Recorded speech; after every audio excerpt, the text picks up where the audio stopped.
Care is at the heart of humanity.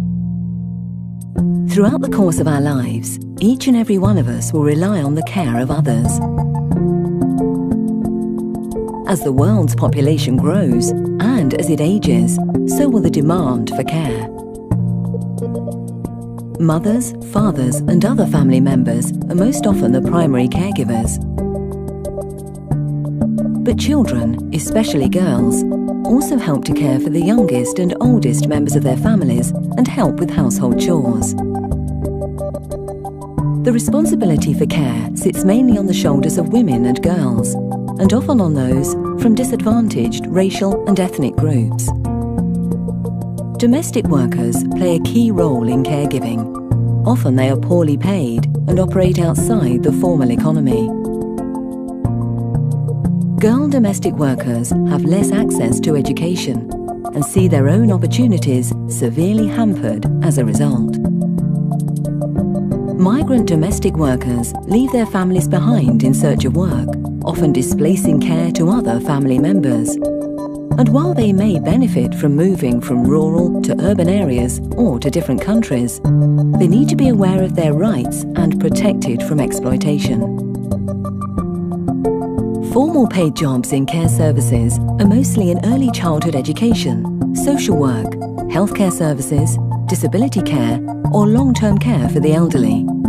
But care work is undervalued all over the world, and even when paid, is often underpaid. Where there are challenges, there are opportunities.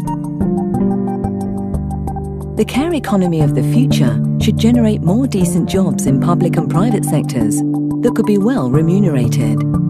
Care cooperatives, like domestic workers co-ops or daycare set up by the parents themselves, are growing. In seizing this chance to create care jobs, we can also smooth the way for many more women to join the workforce in all fields and contribute their talent to the social and economic growth of their countries. But to do so, care contributions need to be measured, recognised and valued. Caregivers should also have a voice and be represented in decision-making. Care needs to be redistributed fairly.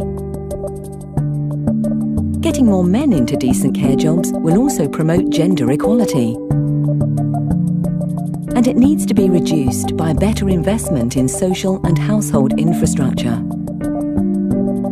We need to share the care between women and men at home so they can both seek decent work and provide for their families, and with employers who increasingly recognise their role in contributing to care solutions. Governments have a responsibility to provide quality care jobs, services and policies to ensure that both the providers and the beneficiaries of care are protected. Our common goal to nurture and care for our families and communities creates a universal bond that underpins our pursuit of a fair and prosperous future. The ILO Decent Work Agenda has a strong rights framework set on international labour standards and actively supports employment creation, social protection and social dialogue. Through its research and assistance on policy, development cooperation projects and capacity building on care issues, the ILO stands ready to help.